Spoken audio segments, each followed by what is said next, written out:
Ibu-ibu, mau lihat pelitnya ibu? Coba kalau dia beli sayur. Hobi memang dia nawar. Kalau dia ke pasar, beda 1000, dia kelilingi tuh pasar. Beda 1000 tuh dia kelilingi. Bu, halo ibu. Bu, kalau ibu belanja di Trans Studio, Trans Mall, atau Alfamidi, Alfamart, tawar apa tidak? Tawar apa tidak? Coba kau tawar dibilang ke orang gila.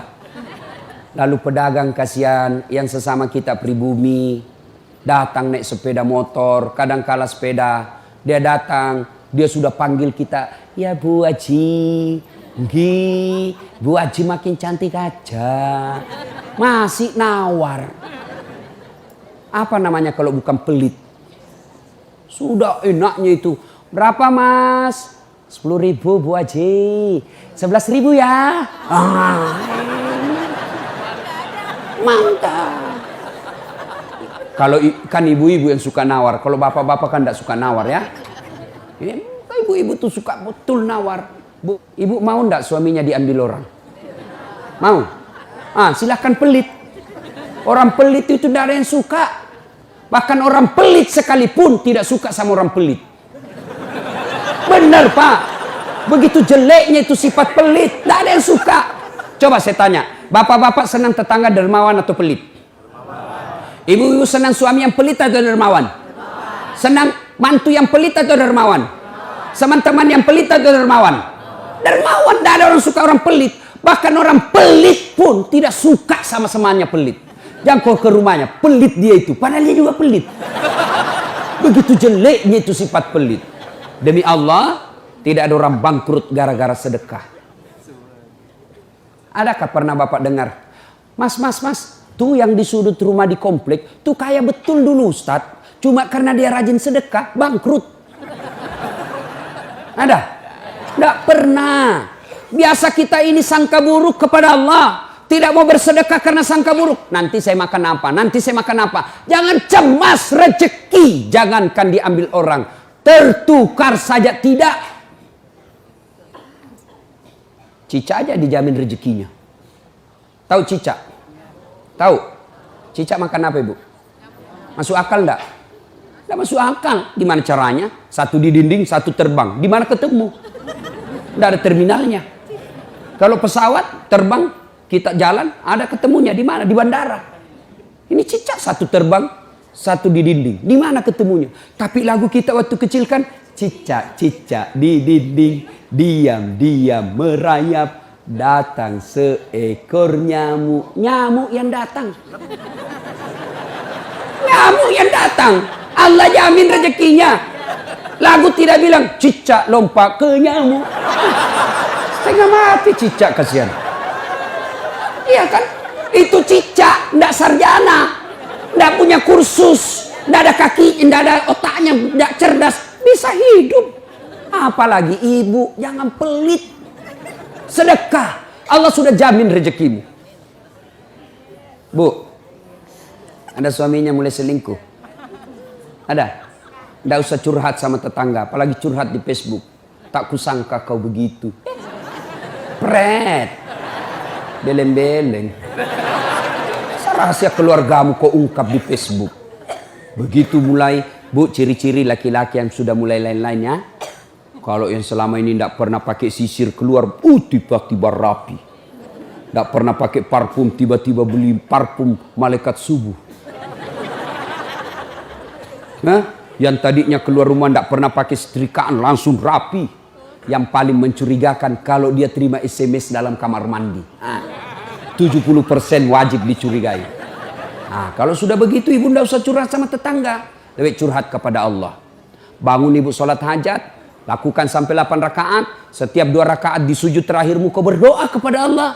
Ya Allah, engkau yang membolak-balikkan rasa cinta dalam hati suamiku. Tidak mungkin aku bisa mengendalikan cintanya.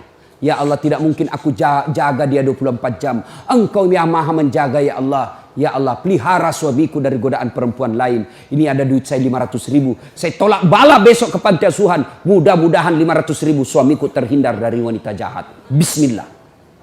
Coba amalkan itu bu. Coba amalkan. Yang jadi masalah kalau suaminya juga sudah tahu rumusnya. Dia bangun juga sholat tahajud. Dia bangun pula sholat hajat. Istrinya sebelah, kamar sebelah. Suaminya kamar sebelah. Ya Allah, capek sudah saya lihat istri saya, ya Allah. Ngamuk aja kerjanya. Marah-marah aja. Berat badannya juga makin tambah, ya Allah. Nggak tahu dilihat dari mana dia seksi. Ya Allah, ini ada duit saya 500.000. Tolak bala, ya Allah. Mudah-mudahan istriku ikhlas saya kawin lagi. Bingung malaikat yang mana nih kan?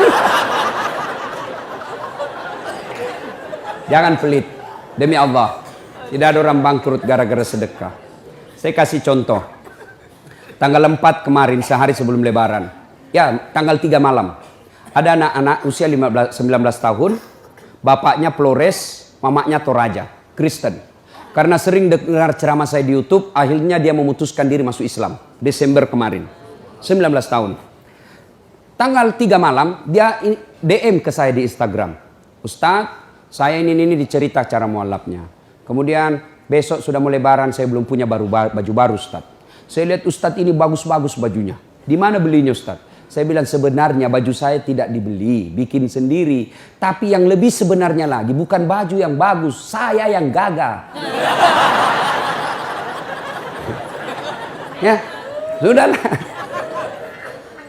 Saya butuh baju lebaran. Saya bilang, kau datanglah ke rumah saya. Saya sediakan kau pilih bajuku yang kau suka. Dia pakai tongkat, turun dari taksi. Wih, kasihan saya. Kenapa kakimu, Dek? Ternyata diamputasi kakinya. Dia singgah sholat asar, ditabrak mobil. Saya bilang, berat betul hidupnya ini anak. Diusir dari orang tuanya, Pak. Diusir, sekarang tinggal di masjid. Tidak disetujui, hanya dia sendiri masuk Islam. Diusir. Bilang, kenapa kakimu? Saya cerita. Sedih saya, sempat berkaca. Jangan sedih Ustaz. Ini tidak ada artinya nih kaki ketimbang iman saya kepada Allah. Luar biasa, 19 tahun. Saya ambil baju saya yang paling bagus. Kau pilih ini, Dek. Mana kau suka? Bener, diambil yang paling bagus. Sempat juga saya nyesal. Sudah, karena saya buru-buru ke bandara, saya mau pergi khotbah. Ya, ini Dek, aku ambil 1 juta. Sudah, baliklah dia, naik Grab lagi.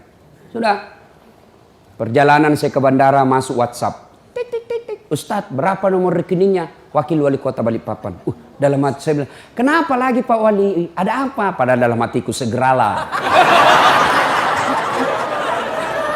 Kirimlah nomor rekening. Masih di atas mobil, masuk. Tik, tik, tik, tik. Masuk, berapa transferan masuk? 30 juta.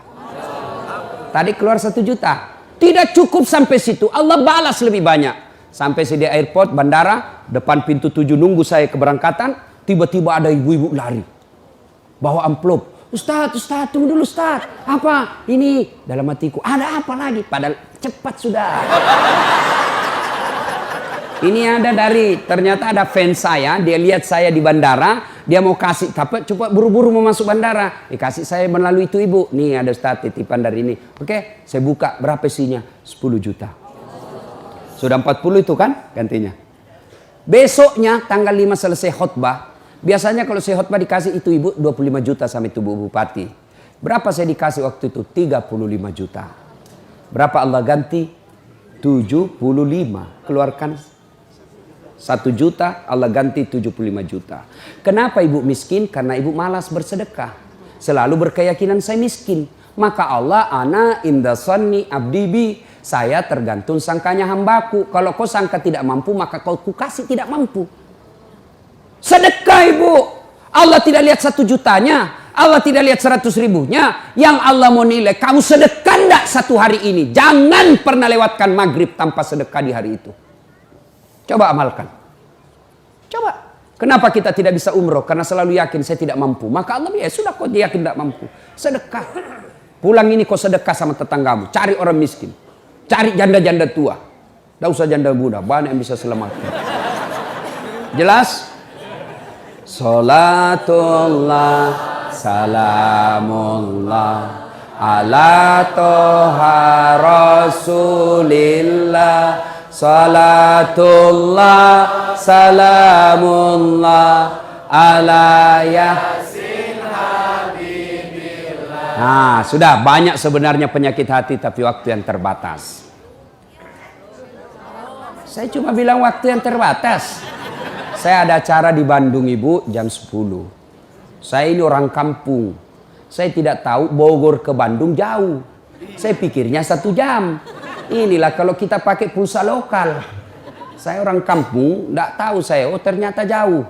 Nah, saya harus segera selesaikan. Insya Allah kalau panitia ngundang saya lagi ke sini, saya datang lagi. Insya Allah ya. Nah, ini penyakit hati. Sekarang gimana cara mengobatinya? Ala bizikrillahi tatma'innul qulub. Ketahuilah dengan berzikir mengingat kepadaku, maka hatimu akan jadi tenang. Jadi kalau kita punya penyakit hati, maka datang di majelis zikir Al-Ihya ini.